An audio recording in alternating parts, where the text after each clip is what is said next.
This is a lesson. Let us be friends.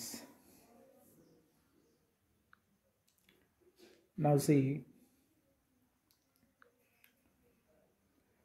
once upon a time, ఏంటి once upon a time అంటే ఒకానొకప్పుడు there was A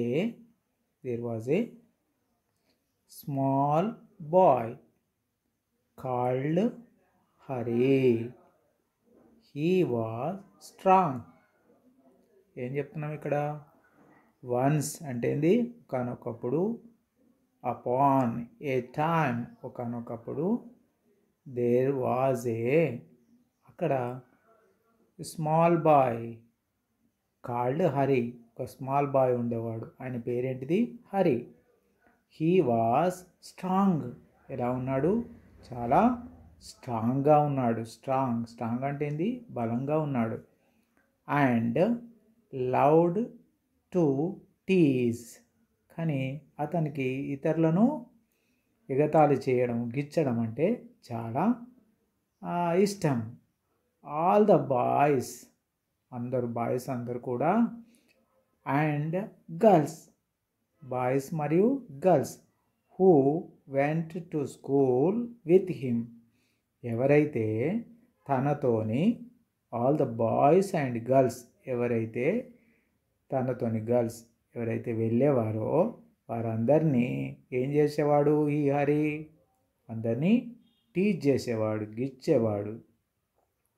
so అందుకని what he loved to do the most was to pinch others. Pinch other, గిచ్చడం, గిచ్చేవాడు. అందుకని ఏం చేశాడు? What he love to, ఏమంటే ఇష్టం అతనికి? To do the most was, బాగా ఇష్టం ఏంటిదంటే పించ్ అదర్స్, గిచ్చడం అనేది అతనికి బాగా ఇష్టం. He could make a big bruise appear in half a second. ఇప్పుడే ఒక రకంగా ఉంటాడు, మళ్ళా మరొక రకంగా ఉంటాడు. అంటే is a not good boy. Is a not good bye.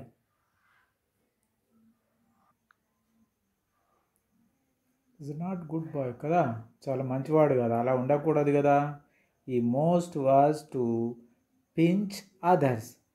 He could make a big bruise appear in half a second. Another trick మళ్ళీ ఏదో ఒకటి చేస్తున్నాడు అన్నట్టు. అనదర్ ట్రిక్ ఈ played was pricking people with a pin. వాళ్ళు ఏం చేసేవాడు? పిన్నులతోని ఇట్లా కుచ్చేవాడు. చేతిలో గుండు పిన్ లాంటివి ఉంటాయి కదా, వాటితో ఏం చేసేవాడు? ఈ ప్రిక్కింగ్ పీపుల్ విత్ ఎ పెన్తోని గిచ్చేవాడు, కుచ్చేవాడు. ఇట్లా గుండు పిన్నులతో కుచ్చేవాడు. అది మంచి అలవాటు కాదు కదా. సో యూ కెన్ గెస్, ఇప్పుడు మీరు అర్థం చేసుకోండి, గెస్ చేయండి ఏంటిది? How all the children hated him. అలా చేస్తే ఎవరైనా ఫ్రెండ్షిప్ చేస్తారా? నో. ఎందుకంటే మనము మిగతా పిల్లలతో ఎలా ఉండాలి?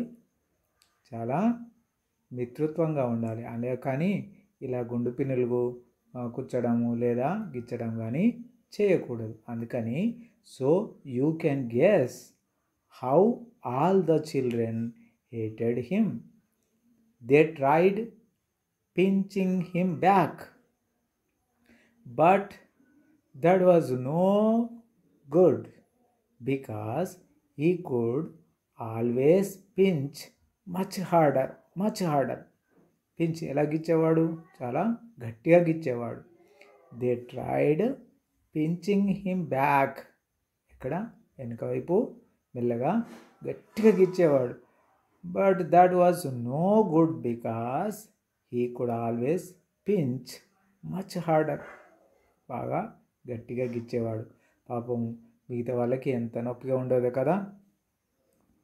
It so happened that the class went for a picnic to the seaside for a whole day. It so happen that the class went for a picnic to the seaside for a whole day. ఓ రోజు వాళ్ళందరూ ఇక్కడికి పిక్నిక్కి వెళ్ళారు. See సైడ్కి పిక్నిక్కి వెళ్ళారు. సముద్ర తీరం దగ్గరికి వాళ్ళందరూ పిక్నిక్ వెళ్ళారు. వెళ్ళిన తర్వాత ఏం జరిగిందో హరికి ఎలా గుణపాఠం చెప్పారో తర్వాత దాంట్లో తెలుసుకుందాం.